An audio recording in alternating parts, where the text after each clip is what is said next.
Los derechos humanos protegen a quienes son agredidos por los poderes del Estado. En la Edad Media era absurdo plantearlos. No había derechos para los hombres. La figura del Cristo torturado justificó la tortura de Torquemada. Todo régimen autoritario reprime desde un absoluto. Primo Levi dice, existe Auschwitz, no existe Dios. Dios ignoraba la ESMA, las matanzas en Vietnam. En un mundo en el cual el silencio de Dios es agobiante, los seres humanos tenemos la obligación de tomar la palabra.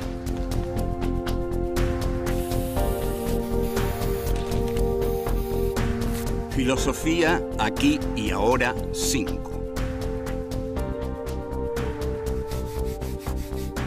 Filosofía y derechos humanos.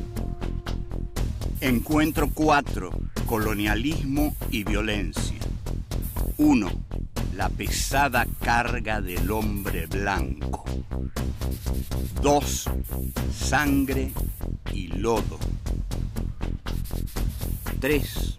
La violencia colonial y el progreso. 4.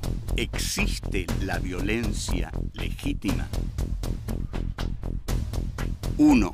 La pesada carga del hombre blanco. Este es nuestro encuentro 4, colonialismo y violencia. Bueno, ¿qué otra cosa sino el colonialismo podría conllevar en sí la violencia? Porque el colonialismo, justamente, es entrar donde a uno no lo han llamado. El colonialismo implica entrar en países que no son los de uno. El colonialismo es eso. Entrar en países que uno quiere para sí, pero que no son suyos.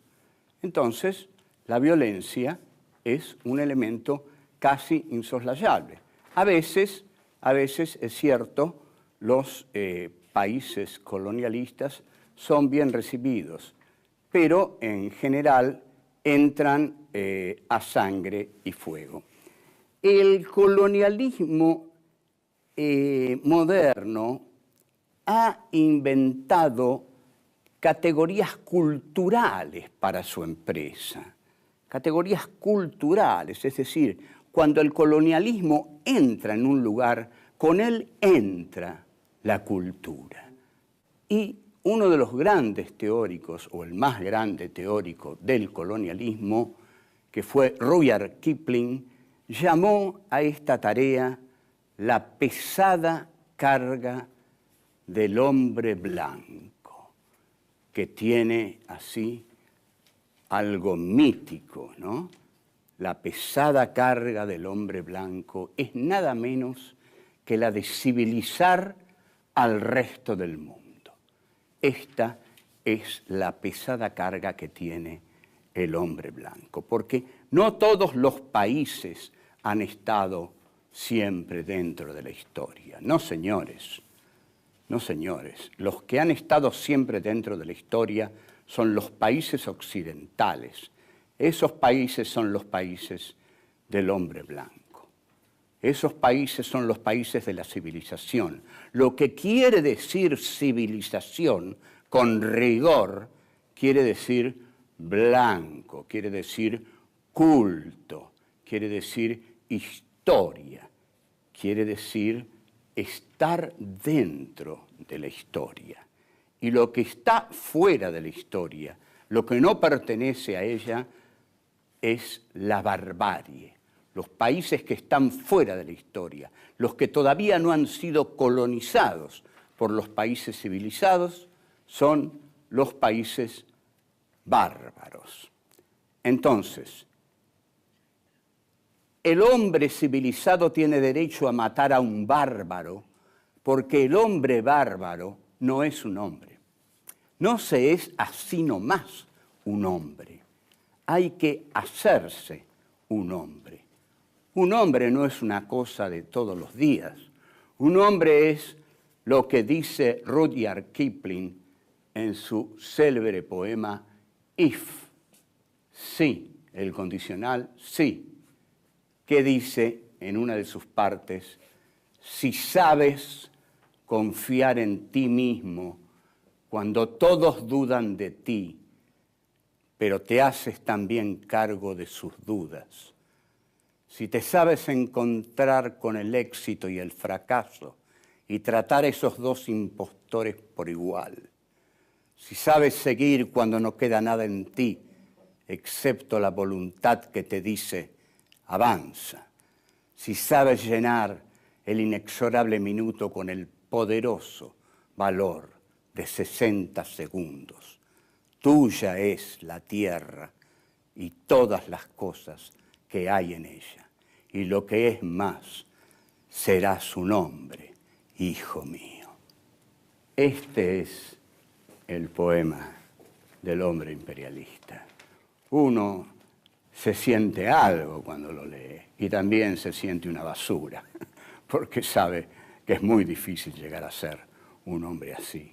Este poema le hubiera gustado mucho a Friedrich Nietzsche y es un gran poema, tiene otras partes que dicen, si eres capaz de jugártelo todo en una sola mano, a cara o cruz, y perder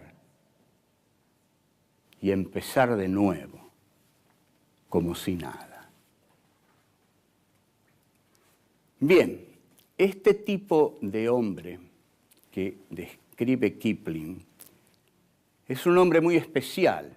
Es el hombre diseñado por la cultura, es el hombre diseñado por el poder, es el hombre que lleva la pesada carga de conquistar toda la tierra y hacer de toda la tierra un solo imperio, el imperio de la civilización. Seguimos.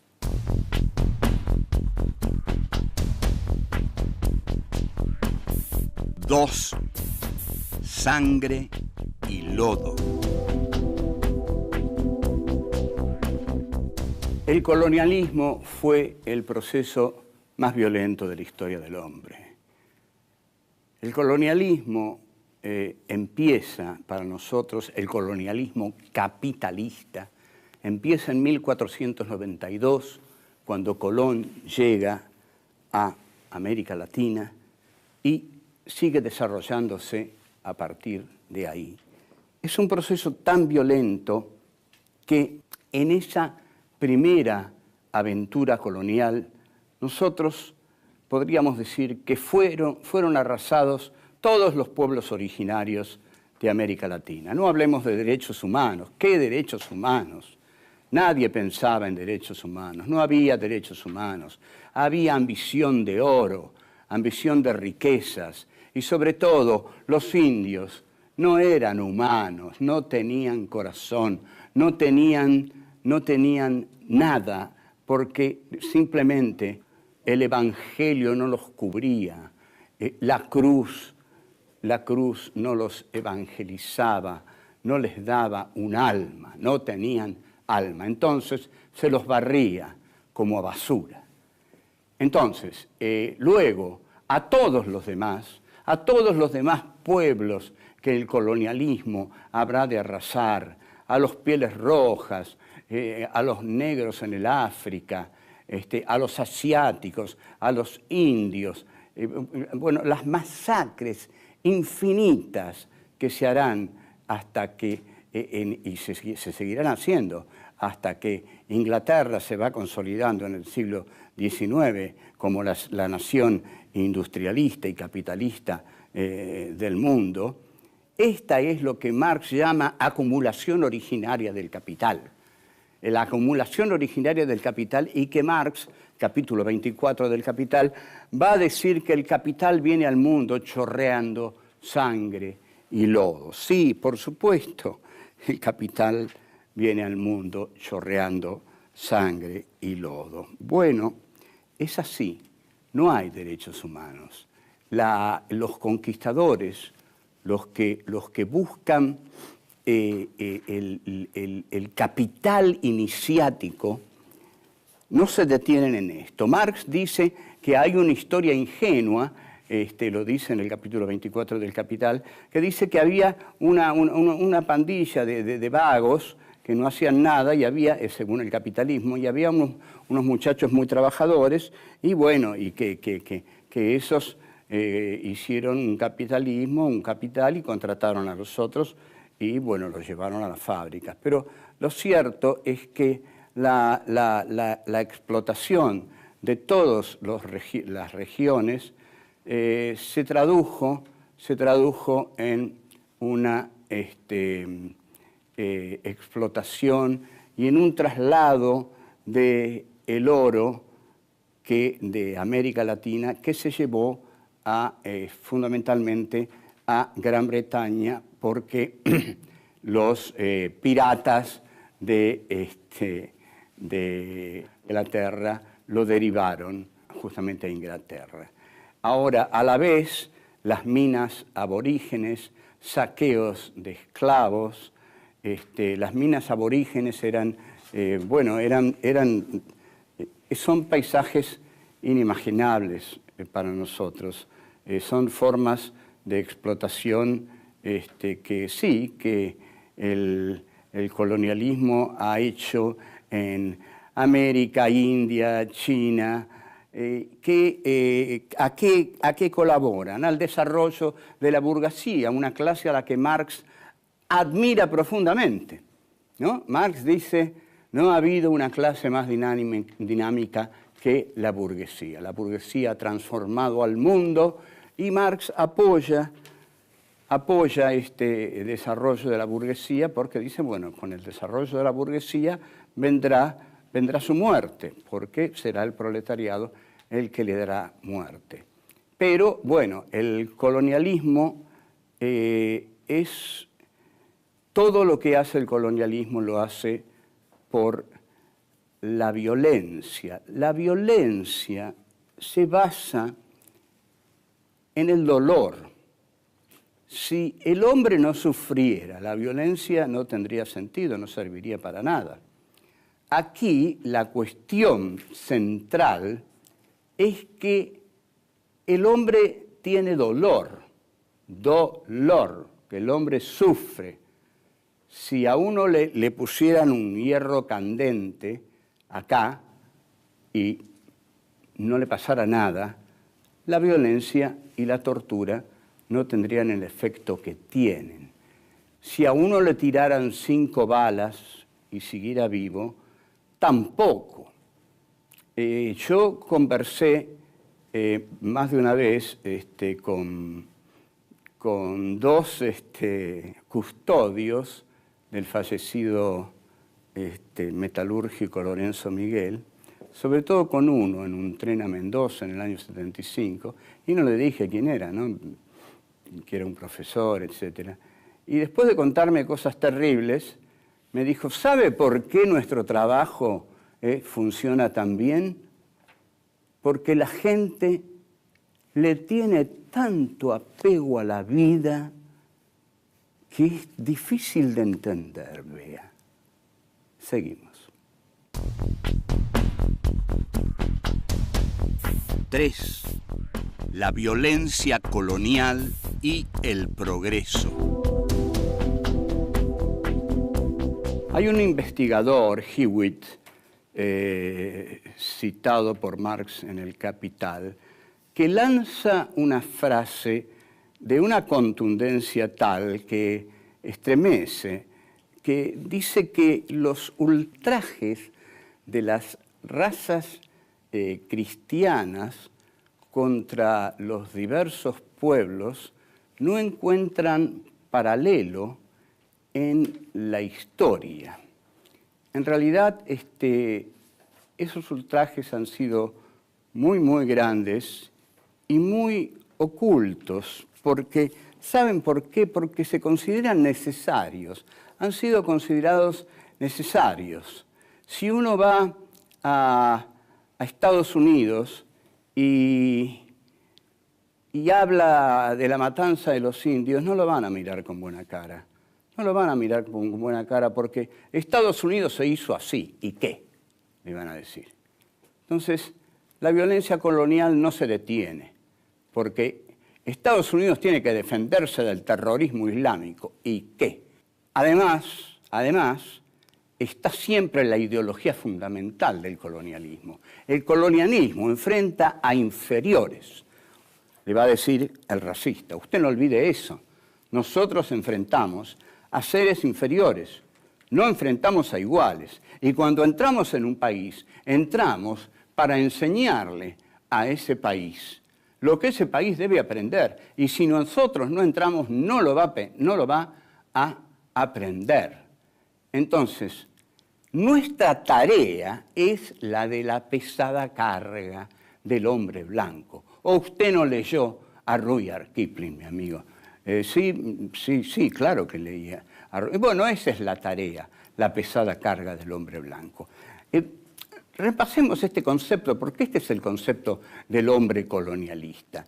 La pesada carga del hombre blanco, nada menos, es la de educar a todos los pueblos del planeta, es la de entrar aún a sangre y fuego en pueblos que, muertos o no, a pesar de los muertos, las violaciones y las devastaciones, tienen que terminar agradeciendo al invasor lo que el invasor finalmente va a traer. Entonces, ¿a qué quejarse? ¿A qué quejarse de la tarea que hace el que lleva la civilización, la modernidad, la cultura, que es la cultura, por supuesto, del país colonizador?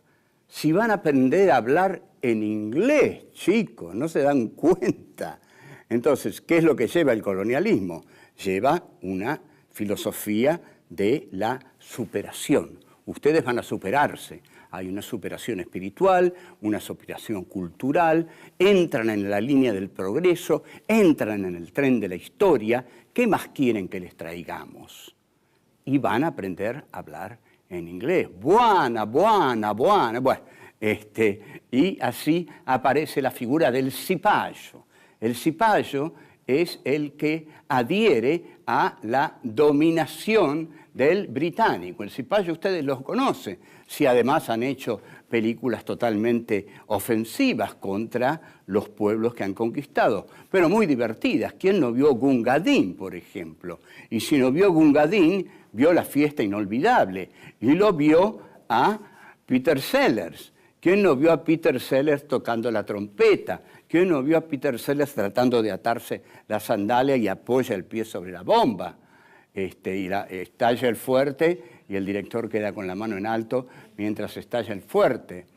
Es decir, a lo largo del tiempo, los mismos colonialistas se burlan del colonialismo y de los colonizados y de todo eso, pero la rebelión y la sangre siempre están esperando.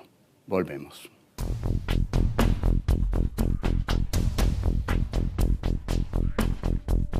Cuatro. ¿Existe la violencia legítima?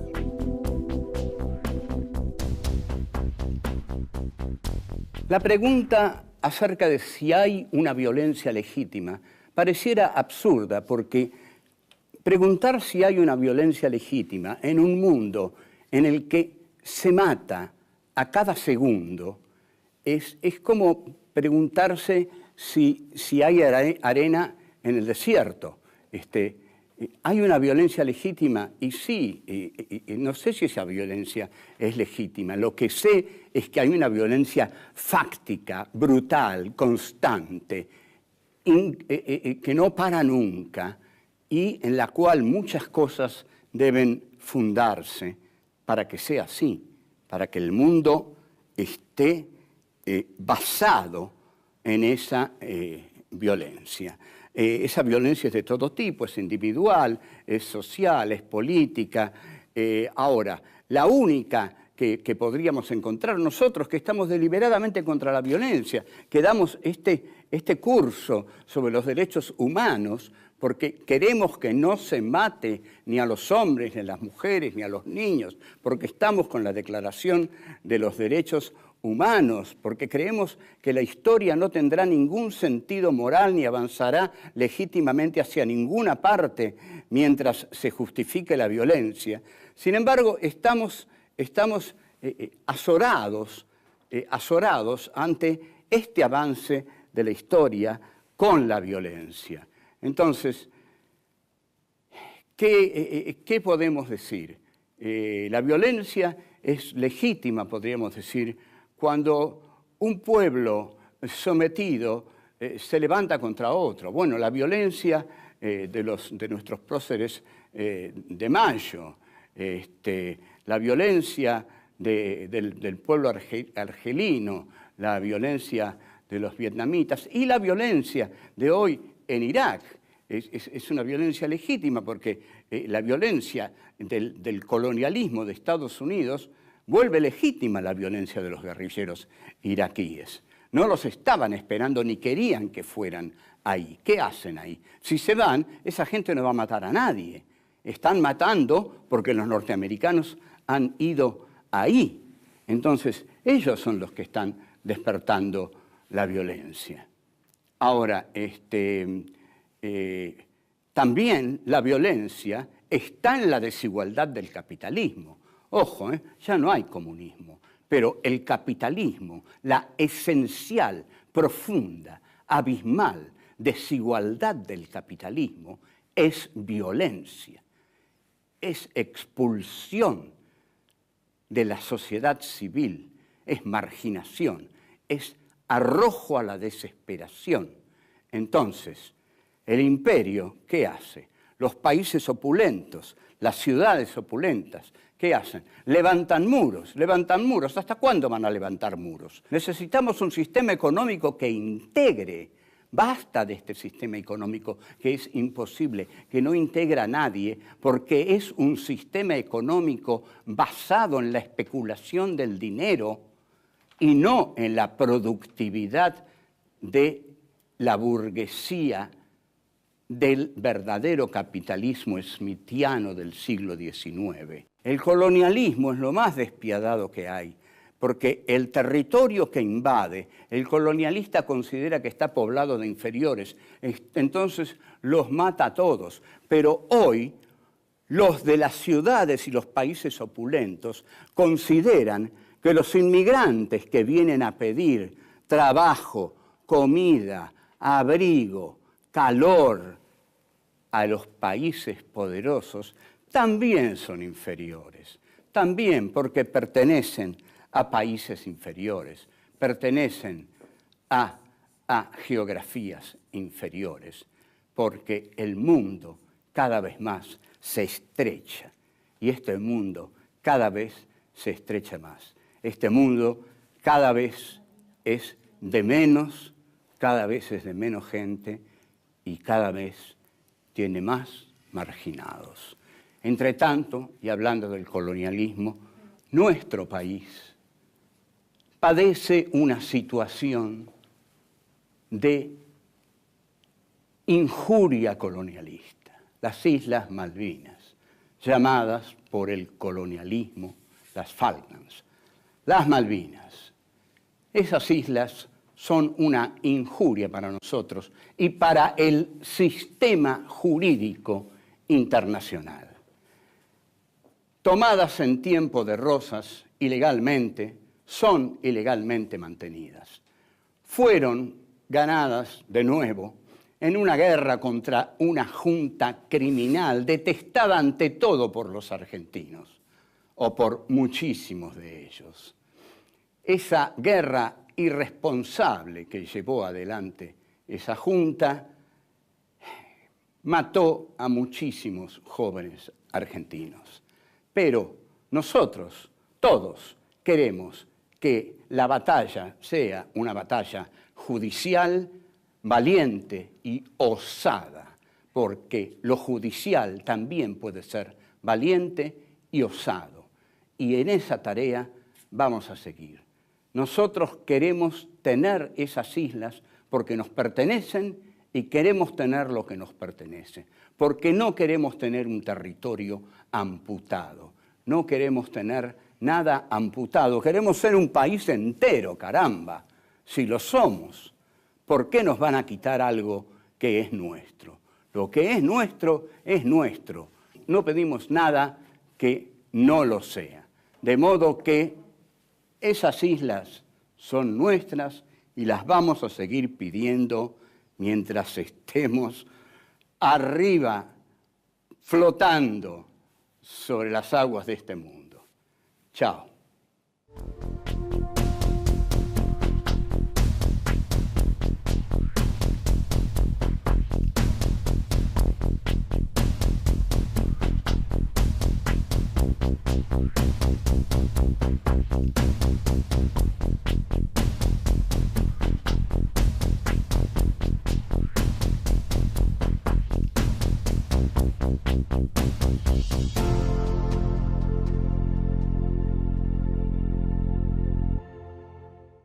Y violencia. Bueno, ¿qué otra cosa sino el colonialismo podría conllevar en sí la violencia? Porque el colonialismo, justamente, es entrar donde a uno no lo han llamado. El colonialismo implica entrar en países que no son los de uno. El colonialismo es eso, entrar en países que uno quiere para sí, pero que no son suyos. Los derechos humanos protegen a quienes son agredidos por los poderes del Estado. En la Edad Media era absurdo plantearlos. No había derechos para los hombres. La figura del Cristo torturado justificó la tortura de Torquemada. Todo régimen autoritario reprime desde un absoluto. Primo Levi dice, existe Auschwitz, no existe Dios. Dios ignoraba la ESMA. Entonces, la violencia es un elemento casi insoslayable. A veces es cierto, los países colonialistas son bien recibidos, pero en general entran a sangre y fuego. El colonialismo moderno ha inventado categorías culturales para su empresa. Categorías culturales, es decir, cuando el colonialismo entra en un lugar. Las matanzas en Vietnam. En un mundo en el cual el silencio de Dios es agobiante, los seres humanos tenemos la obligación de tomar la palabra.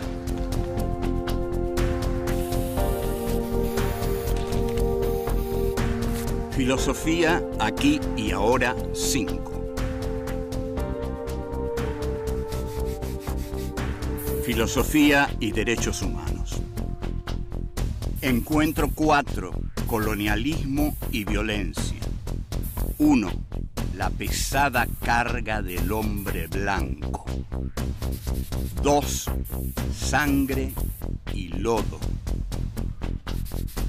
3. La violencia colonial y el progreso. 4. ¿Existe la violencia legítima? 1. La pesada carga del hombre blanco. Este es nuestro encuentro 4, colonialismo